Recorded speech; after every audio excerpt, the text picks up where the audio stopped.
फिर से 15 अगस्त आ गई, ये नकली आजादी का दिन। हर साल बेचारे अंधभक्तों को झूठ मूठ का मन मार के ये दिन मनाना पड़ता है। इनकी हालत देख के ऐसा लगता है जैसे गर्लफ्रेंड की शादी में केटरिंग का टेंडर मिल गया हो। बुरा लगता है भाई, जिसके साथ खुद शादी करनी थी उसी की शादी में दूसरों के लिए मटर पनीर का अरेंजमेंट करें।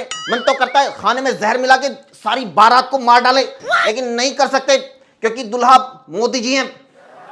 सुबेरे उठते ही सबसे पहले महात्मा गांधी की समाधि पे माथा टेकने जाते हैं, फिर लाल किले से खड़े होकर नेहरू के सपनों का भारत बनाने की बात करते हैं। सच्ची मोदी जी ने इस बार लाल किले से स्पीच में नेहरू के सपने पूरे करने की बात कही। जिस भारत का सपना नेताजी सुभाष चंद्र बोस ने देखा था, बाबा साहब आम्बेडकर ने देखा था, पंडित नेहरू ने देखा था, सरदार पटेल, भगत सिंह, सुखदेव राजगुरु ने देखा था, उन सब से प्रेरणा लेकर के हम आगे बढ़े।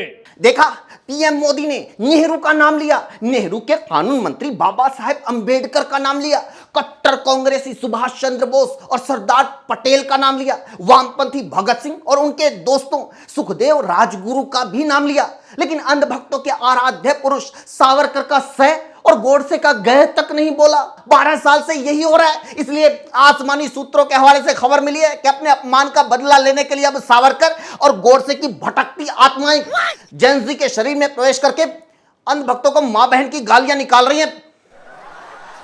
अपने अपमान से नाराज होकर गोडसे और सावरकर ने प्रण लिया है कि अब से दोनों आमने सामने मुंह करके सोएंगे।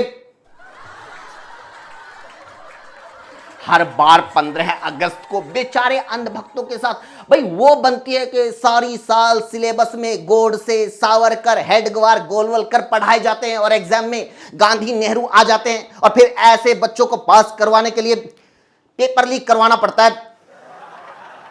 इतना ही नहीं, अंधभक्तों के जले पे नमक छिड़कने के लिए मोदी जी हर 15 अगस्त को एक और असाइनमेंट दे देते हैं कि जाओ तिरंगा यात्रा निकालो। भाई जो लोग पूरे देश में सिर्फ एक रंग का झंडा फहराना चाहते हैं उनको वो झंडा पकड़ा दिया जाता है जिसमें तीसरा रंग हरा है। मोदी जी को लगता है कि अरे कोई बात नहीं, जब ये लोग दिल पे पत्थर रख के नकली आजादी मना ही रहे हैं तो थोड़ा ये भी कर लेंगे। ठीक उस रिश्तेदार की तरह जो पैसे बचाने के चक्कर में कहता है अरे बेटा जब तुम कैटरिंग का काम कर ही रहे तो थोड़ा ये भी कर ही लोगे, प्लीज दुल्हा दुल्हन की सुहागरात का बेड सजा दो। हाँ साले बुड्ढे, एक काम कर, बेडरूम में मेरी कब्र खुदवा दे और उसी के ऊपर दोनों का बेड लगवा देना।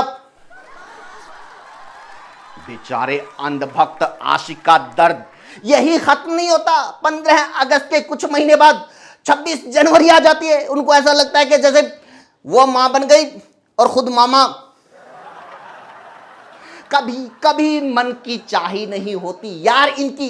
ना अखंड भारत बन रहा, ना हिंदू राष्ट्र बन रहा, ऊपर से मोदी जी सारा जोर 2047 में भारत को विकसित राष्ट्र बनाने पर लगाए हुए हैं। इन बेचारों को समझ ही नहीं आ रहा कि यार 2047 में विकसित भारत कैसे बनेगा, जबकि 1947 प्लस 99 इज इक्वल टू 2046। अरे 46 में तो आजादी की लीज ही खत्म हो जाएगी। ये जो आजादी हुई है ये 99 साल की लीज पर है। भारत कंप्लीटली आजाद नहीं है। कसम से हर एक 15 अगस्त पे जब भी मैं ये वीडियो देखता हूं मेरा तो दिल बैठ जाता है कि यार लीज का एक और साल कम हो गया। इस रुचि पाठक से तो कंगना रनौत ही ठीक है, कम से कम उसकी आजादी 2014 प्लस 99 2013 तक तो चलेगी। नमस्कार दोस्तों, स्वागत है आपका रिपोर्टर के महेंद्र सिंह शो में। आज के शो में हम मोदी जी के लाल किले वाले स्पीच का पोस्टमार्टम करेंगे। आखिर तक देखिएगा, मजा आएगा। मेरे प्यारे देशवासियों, एक सेकंड यही रोको, मुझे ना यही उतार दो।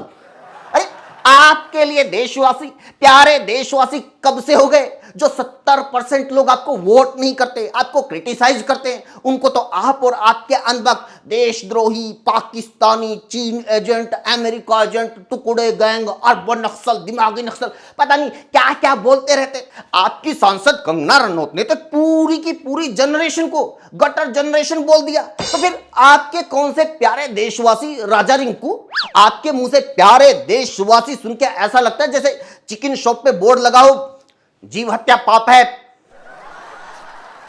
आज हम सब 80वां स्वतंत्रता दिवस मना रहे हैं। मुझे इस बात पे भी ऑब्जेक्शन है। अरे अगर ये 80वां स्वतंत्रता दिवस है तो ये बात पूरे देश को बताने से पहले एक बार बुला के इसको समझाओ, इसको कैलेंडर दिखाओ, ये शकूर बस्ती की सावरकर। और जो आज़ादी मिली है वो 2014 में मिली है, 2014 में मिली है। अरे ऋतिक के रोलेट एक्ट, कितनी बार बोला है कि कुछ पदार्थों का सेवन घातक होता है, उसको लेने से टाइम स्लो स्पीड में चलता हुआ नजर आता है, इसलिए तू इतना लेट चल रही है। और तेरे हिसाब से 1947 वाली आजादी 2014 में मिली है। देख लेना, तेरे नाम का कोरोना भी 2084 में आएगा। हमें बड़े सपने, क्योंकि बड़े सपने हमारी सोच को भी विस्तार देते हैं। अब छोटे सपनों से चलने वाला नहीं। सही बात है मोदी जी, बड़े सपने देखो, लेकिन पहले ये छोटे छोटे सपने तो पूरे कर दो। ये छोटे छोटे बच्चे ढंग का खाना मांग रहे हैं, ये बच्चे स्कूल तक जाने की सड़क मांग रहे हैं, साफ टॉयलेट मांग रहे हैं, ढंग के स्कूल मांग रहे हैं। सरकार को दुनिया में सबसे ज्यादा टैक्स देने वाले भारतीय ढंग के रोड मांग रहे हैं। एक बार ये छोटे छोटे सपने पूरे कर दो, फिर उसके बाद देख लेना ये बड़े बड़े अमेरिका को हिंदू राष्ट्र बनाने के सपने। देश आजाद हुआ, बहुत सारे सपने लेकर के आजाद हुआ, लेकिन हम गति नहीं पकड़ पाए। अरे गति कैसे पकड़ते सर, अंग्रेज पूरी तरह लूट पीट के एक गरीब दरिद्र लड़ते झगड़ते टुकड़ों में बटे भारत को छोड़ के गए थे, लेकिन फिर भी जैसे तैसे हमने विकास किया, सुई से लेकर हवाई जहाज तक बनाने का काम किया। जब देश के विकास ने सबसे ज्यादा गति पकड़ी, जब ग्रोथ रेट डबल डिजिट में पहुंची, तभी आप आ गए नोटबंदी करके धुरंधर बनाने। नहीं, कसम से कई बार मैं ये सोचता हूं कि नोटबंदी का फैसला लेते हुए मोदी जी के दिमाग में क्या चल रहा होगा कि यार देखो, मेरे इस एक्शन के बाद अर्थव्यवस्था चले ना चले, लेकिन मूवी बहुत चलेगी। हमें अब दूसरे देशों पर निर्भर रह करके नहीं जीना, हमें आत्मनिर्भर बनना चाहिए। अरे अंधभक्तों के अल्लादीन, सीज फायर कब करना है, तेल कौन से देश से खरीदना है, किसके साथ क्या डील करनी है, ये फैसला तो हमारे लिए दूसरा देश कर रहा है। और आपको लग रहा है कि भारत आत्मनिर्भर बन रहा है। भाई कौन सा आत्मनिर्भर है जो हर एक ऑर्डर के लिए ट्रंप पे निर्भर है? देश ने पहली हाइड्रोजन से चलने वाली ट्रेन शुरू कर दी। बहुत बढ़िया, लेकिन इस ट्रेन की सच्चाई भी देख लो। रोज 90,000 का ईंधन खर्च करके सिर्फ 7,000 रुपए कमा रही है ना? कमाल की ट्रेन। भाई ये दुनिया की पहली सरकार है जो चंदन जला के कोयला बचा रही है। 1925 से लेकर के 90 साल में सिर्फ 30% रेल का इलेक्ट्रिफिकेशन हुआ था। हमने एक दशक के अंदर 100% काम पूरा कर दिया। हाँ जी, पूरे देश में ट्रेन चलाना, ट्रेन का नेटवर्क बिछाना, लाखों कर्मचारी भर्ती करना, देश का सबसे बड़ा डिपार्टमेंट बनाना, ये कोई उपलब्धि थोड़े है। उपलब्धि तो ये है कि मोदी जी ने कुछ ट्रेन का इलेक्ट्रिफिकेशन कर दिया। इनको लगता है कि देश में ट्रेन तो इलेक्ट्रिफिकेशन के बाद ही चलनी शुरू हुई है। 2014 से पहले तो रेलवे वाले सवारियों की सिर्फ टिकट काट के साइड में खड़े हो जाते थे कि ये ट्रेन जाओ, इसे दांतों से खींच के ले जाओ। अरे जिस टाइम पे जो टेक्नोलॉजी इतनी सस्ती नहीं थी, उसकी इतनी ज़रूरत नहीं थी, जिस टाइम देश की प्रायोरिटीज कुछ और थी, उस दौर से आज के टाइम का कंपैरिजन करना और ये करके खुद को बड़ा दिखाना, भाई मोदी जी की यही आदत है। कसम से वो दिन दूर नहीं जब ये लोगों को बोलते मिलेंगे कि देखो देखो हमने पूरे देश में 4G चलाया, नेहरू ने तो चलाया ही नहीं।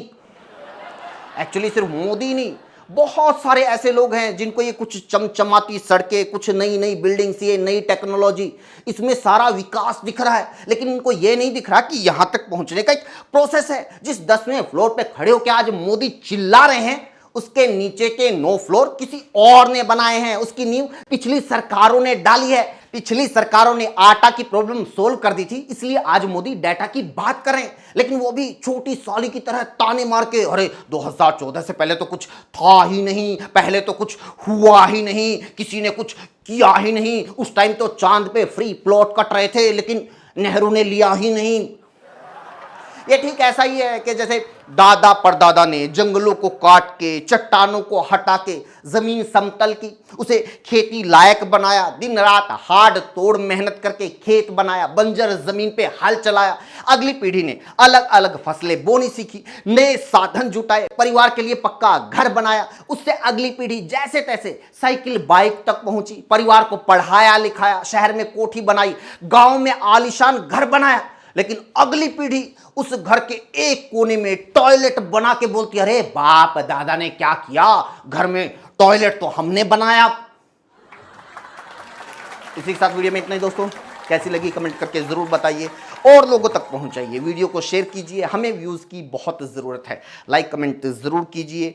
हमसे जुड़ने के लिए चैनल को सब्सक्राइब कीजिए। हमें इंस्टाग्राम के ऊपर भी फॉलो कीजिए। Thank you so much.